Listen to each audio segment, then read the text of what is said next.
Please make this trend. May istorya ako sa inyo para sa inyo guys. Ito ay, ang pangalan ng storya ay Trash Can. Pangalan ng bata ay Timmy.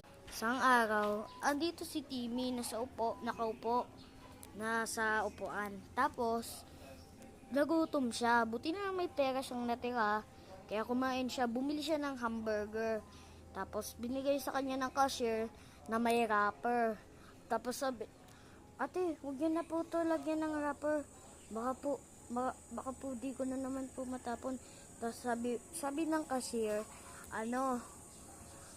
di daw, kailangan daw, may wrapper para daw, panghawak.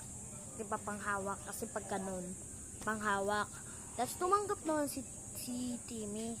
Kaya, yung pagkatapos niya kainin yung burger, tinapon niya ni wrapper, hindi napasok sa trash can.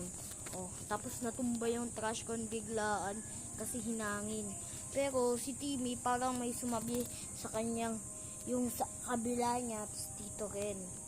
Yung dito parang may nagsasabi ng, hayaan mo na yan, Timmy. Umalis ka na lang.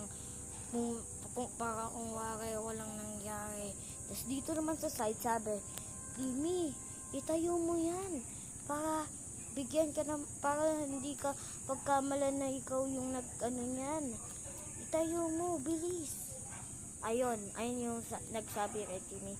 Hindi alam ni Timmy kung sino pipiliin niya, pero alam niya kung sino nagsasabi. Tapos yung pinili niya dito. Kaya iniwan niya na lang. Tapos kinabukasan nakita niya nakatumba pa rin. Tapos nung bumili ulit siya ng burger,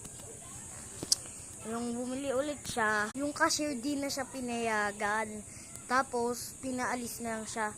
Tapos nung gabi na, yung matutulog na sana siya, tapos yung nakatulog na pala siya, yung panaginip niya isang nightmare.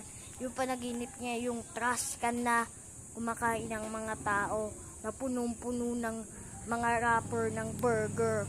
Kaya kayo, lagi nyo i-shoot yung kalat nyo sa trash can ha. Umayos kayo. Baka ganun na rin mangyari sa inyo. Sige, paalam na. Like and subscribe. Thank you for watching. Bye-bye! Ay, share rin pala kayo, mag-share kayo ha. Tsaka panoodin nyo lahat ng video ko. Bye-bye!